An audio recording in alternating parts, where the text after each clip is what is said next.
Deməli, müəllimlər, növbəti MİQ 2026-cı il suallarına baxaq. 25-ci sualda deyir ki, benzolla propen reaksiya girib. Bilirsiniz ki, benzolla propen reaksiya girəndə kumol əmələ gəlir. İzopropil benzol da deyə bilərsiniz, ya da kumol deyə bilərsiniz. Burada kumolu bilirsiniz ki, katalitik oksidləşdirəndə qatı sulfat turşusu iştirakında buradan kücrə maddə əmələ gəlir. Belə ki, kumolun oksidləşməsindən sulfat turşusu iştirakında aseton və fenol maddəsi əmələ gəlir. Fenol bərk aqreqat halda olan maddədir. Dəriyə düşəndə sağalmaz yaralar əmələ gətirir. Bir də aseton əmələ gəlir. Aydın məsələdir ki, buradan deməli aseton və fenol əmələ gələndə A maddəsi adi şəraitdə maye aqreqat haldadırsa, maye aqreqat halda olan maddə deyəndə aseton nəzərdə tutulur. Deməli B maddəsi fenol maddəsidir. Deyir ki, B maddəsi haqqında hansı fikirlər səhvdir? Fenol zəhərlidir, bəli, yenə deyirəm zəhərlidir. Deməli nə deyir?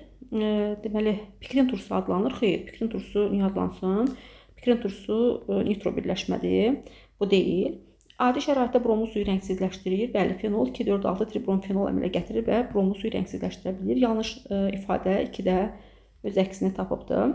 Tərkibində 2 müxtəlif funksional qrup olan maddə amin turşulardan qlisini veriblər. Glisin NH2, CH2, COH yazılır. NH2, CH2, COH yazır. 2 cürə funksional qrup var tərkibində. Demək ki, bunu göstərilmiş. Bayaqlar barium xlorid məsələsini qrupda, daha doğrusu YouTube-da izah elədim. İstəyən daxil olub YouTube-dan baxa bilər. Cavabı 75% tapmışıq. Deyir, aşağıdakı maddələrdən həm karbon, həm də silisiumla reaksiya daxil olan maddə hansıdır? Burada da karbon, daha doğrusu kalsium imiş cavablarda. Kalsium karbonla kalsium karbid və kalsiumla silisium, kalsium silisit yaradır. Kalsium imiş doğru cavablarda. Burada da xromla misi verib, deyir ki, hansı ifadələr, yəni Euler-Venn diaqramını tamamlayın. Tərkibində yalnız bir cütləşməmiş elektron var. Xromu bilirsiniz ki, sıra nömrəsi 24-də elektron formulu 3D5, 4s1 sonluğu ilə bitir.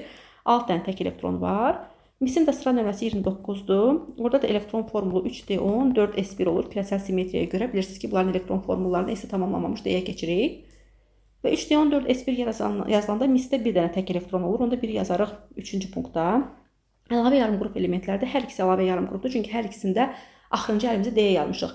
4s1, 3d5, 4s1, 3d10. Axırda əlimizdə D yazdığımıza görə bunlar D elementləri. Yəni əlavə yarım qrup elementləridir. 2 ortaya yazılacaq. H-xlorla reaksiya daxil olur. Mis H-xlorla gedə bilməz, amma xrom H-xlorla gedə bilər. Yəqin ki, xlor turşusundan demək istəyir.